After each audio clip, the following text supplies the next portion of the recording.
नमस्कार, मैं हूं लुभावना शर्मा और आप देख रहे हैं इंदौरिया टाइम्स। रुक करते हैं कोटपुतली की ओर। दिल्ली जयपुर राष्ट्रीय राजमार्ग संख्या 8 पर स्थित फ्लाईओवर विस्तार के साथ साथ बानसूर कट और पुतली कट पर पुलिया विस्तार संघर्ष समिति के नेतृत्व में 44 दिन तक अनवरत रूप से जारी धरना प्रदर्शन के उपरांत केंद्रीय मंत्री नितिन गडकरी द्वारा बानसूर कट और पुतली कट पर पुलिया निर्माण का शिलान्यास किए जाने के उपरांत पुलिया विस्तार संघर्ष समिति एवं स्थानीय भाजपा कार्यकर्ता पदाधिकारियों द्वारा जयपुर ग्रामीण सांसद कर्नल राज्यवर्धन सिंह राठौड़ का भव्य स्वागत एवं अभिनंदन किया गया।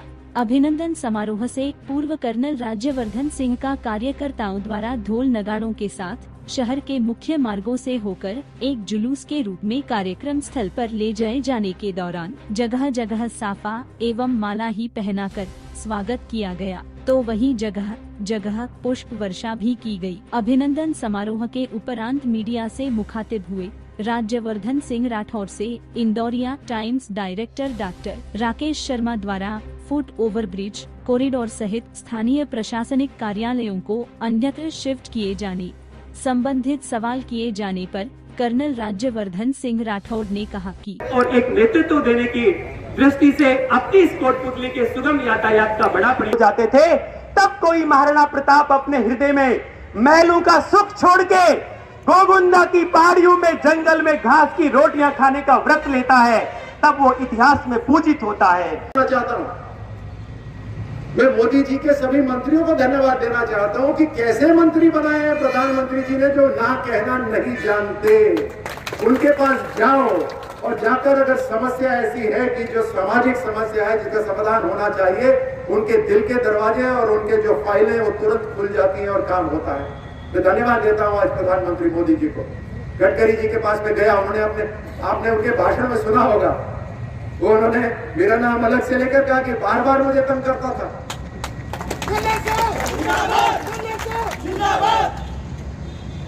क्योंकि हर बार जब मैं यहां से निकलता था तो मैं भी सामना करता था। जब ट्रक इस पुलिये से उतरते हैं, उनकी वैसे स्पीड नहीं होती, लेकिन ढलान होती है तो और किल्ली दबा देते हैं वो, और वहां से वो सड़क सब क्रॉस कर रहे होते हैं रास्ते। इतना खतरनाक नजारा होता है यहाँ पर।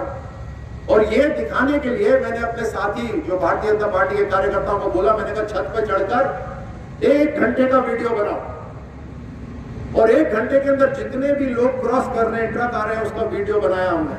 और वीडियो बनाकर उस 1 घंटे के वीडियो को मैंने 1 मिनट तेज स्पीड से गडकरी जी के सामने चलाया। उनके सभी NHAI के अधिकारी बैठे हुए थे, वो हिल गए एकदम से, ये इसमें बच कैसे रहे। वो बोल रहे थे मोटरसाइकिल वाले पैदल बच कैसे रहे इन ट्रकों के अंदर। और उन्होंने वहीं पर एक लगाड़ लगाई अपने अधिकारियों को कि यहाँ पर फ्लाईओवर बनना पड़ेगा। उन्होंने कहा कि पहले एक्सप्रेसवे तैयार हो रहा है। उन्होंने बोला अभी प्राथमिकता सारी की सारी एक्सप्रेसवे के लिए, बॉम्बे से जो दिल्ली से बॉम्बे का जो एक्सप्रेसवे बन रहा है।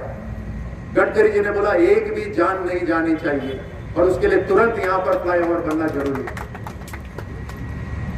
अब आपके साथ जब ये फ्लाईओवर बनेगा और हमारा परिवार के जो साथी हैं वो उस फ्लाईओवर का अंडरपास होगा या जैसे भी इस्तेमाल करते हुए जब इधर से उधर जाएंगे, तो एक सुकून मिलेगा कि कोटपुतली परिवार के मेरे बंधु सुरक्षित हैं।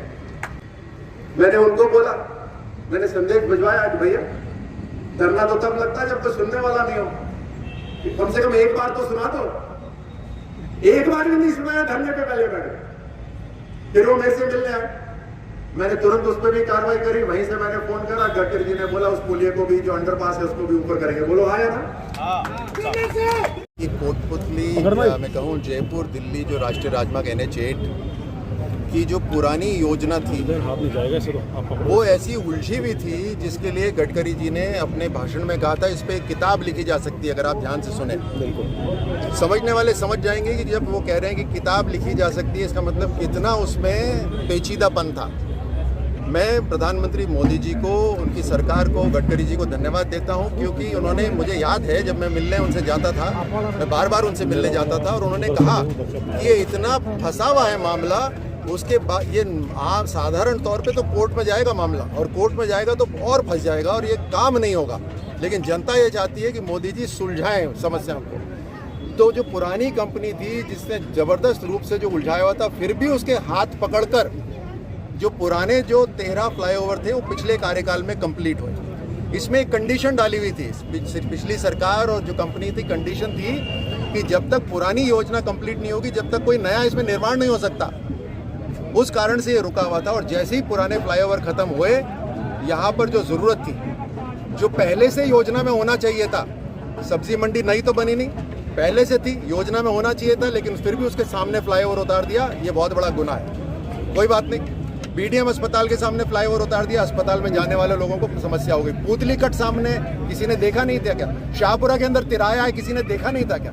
लेकिन योजना नहीं बनाई उसकी। इन फ्लाईओवर को शामिल करा और अभी पूरे देश के अंदर जो इंफ्रास्ट्रक्चर तेजी से बन रहा है, दिल्ली मुंबई का जो एक्सप्रेसवे बन रहा है, जो प्राथमिकता पे है, उसके बावजूद गडकरी जी ने प्रधानमंत्री मोदी जी के निर्देश पर तुरंत हमारे इस NH8 के लिए करीब 1400 करोड़ रुपए दिए हैं, जिसके अंदर 19 योजनाएं, नई योजनाएं बनके तैयार होगी, जिसमें हमारा पुतली कट है, बानसूर कट है, शाहपुरा के ऊपर है और 3 पुलिया ऐसे हैं जिनका विस्तार हो रहा है, चौड़ीकरण हो रहा है। तो मेरी बानसूर और कोटपुतली निवासियों को, पूरे जयपुर जिले के निवासियों को बहुत बहुत बधाई इस काम में। सर, विकास पे विरोध नहीं होना चाहिए। जैसे आपने कॉरिडोर की बात की कि फ्लाईओवर के नीचे दोनों साइड थे, वो कॉरिडोर बनने की बात थी, लेकिन LBS कॉलेज में पूरा सघन बंद होने के बावजूद भी उस कॉरिडोर वाली जगह को भी एक तरह से रोक दिया गया और BDM हॉस्पिटल की सर्विस लाइन को बाधित कर दिया और उसे भी कर दिया है। इस पर आप क्या सोचेंगे? देखिए, बहुत ज़रूरी होता है लोकतंत्र के अंदर कि राज्य सरकार केंद्र सरकार के साथ मिलकर काम करे।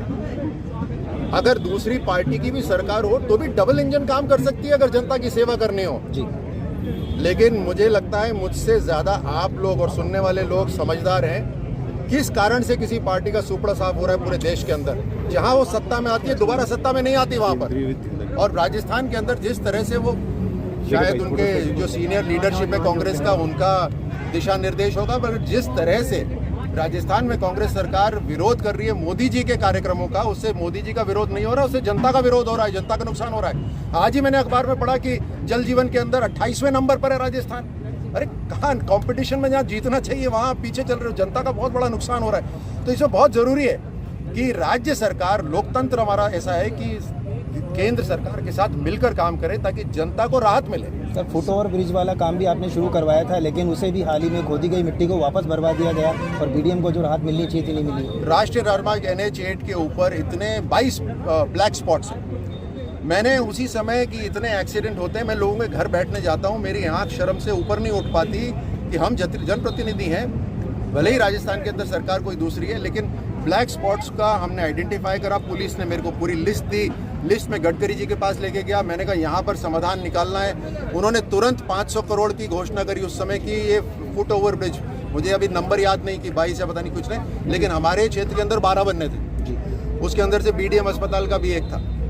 अब वो किस कारण से वो धीमी गति पे है इसका मैं तुरंत पता करूंगा, लेकिन इन सब पे मैं काम कर रहा हूँ कि जहाँ जहाँ अपनी जनता को मुश्किल का सामना पड़ रहा है उसका समाधान निकालना जनप्रतिनिधियों का धर्म है। बिल्कुल अच्छा सवाल है। मुझे आज, और ये इसको प्लीज़ आप चलाइएगा, मुझे ये मीडिया के मेरे साथियों प्लीज़ इस चीज़ को चलाइएगा। बीच बीच में मैं सुनता हूँ कि राज्यवर्धन जी ने अपना जो घोषणा करी थी वो पूरी नहीं करी। तो मैं अब आपको बताता हूँ कि मुझे वो पत्र दिखा दीजिए जिसके अंदर राज्य सरकार ने 10 एकड़ भूमि केंद्रीय विद्यालय के लिए बिना किसी झगड़े के केंद्र सरकार को दी हो। मुझे वो पत्र बता दीजिए जहां पर राज्य सरकार ने 10 एकड़ की भूमि बिना किसी झगड़े वाली केंद्र सरकार को दी हो। ऐसा नहीं हुआ अभी तक। तो जब तक केंद्र सरकार को, एजुकेशन डिपार्टमेंट को 2 चीजें चाहिए। एजुकेशन डिपार्टमेंट को, देखो मैं राज्य की सरकार तो नहीं हूं ना मैं, तो मेरे को कुछ तो सहायता चाहिए। मैं यहाँ केंद्र सेंट्रल स्कूल लाना चाहता हूँ। मुझे राज्य सरकार से सिर्फ 2 काम चाहिए। एक काम चाहिए कि 10 एकड़ भूमि बिना किसी झगड़े के दे दे केंद्र सरकार को। दूसरा मुझे चाहिए कि टेम्पररी बिल्डिंग, जब तक वहां पे बिल्डिंग नहीं बनती तो टेम्पररी बिल्डिंग की व्यवस्था कर दे। ये 2 काम अगर राज्य सरकार कर देगी तो केंद्रीय विद्यालय में खुलवा दूंगा यहाँ। अब बिल्डिंग कहाँ बनाएंगे? मुझे ऊपर दोष करेंगे केंद्रीय विद्यालय। अरे राज्य सरकार जमीन तो दे दे। 2 चीजें मांग रहा हूँ, कठिन है क्या? राज्य सरकार के लिए कठिन चीज मांग रहा हूँ क्या? कोटपुतली के मैं बोल रहा हूँ कि सेंट्रल स्कूल, केंद्र से मैंने बात कर ली है, सेंट्रल स्कूल खुलेगा। मेरे को 10 एकड़ की भूमि तो दीजिए बिना झगड़े वाली। आपके तो मंत्री हैं यहाँ पर, दिलवा देना। और दूसरी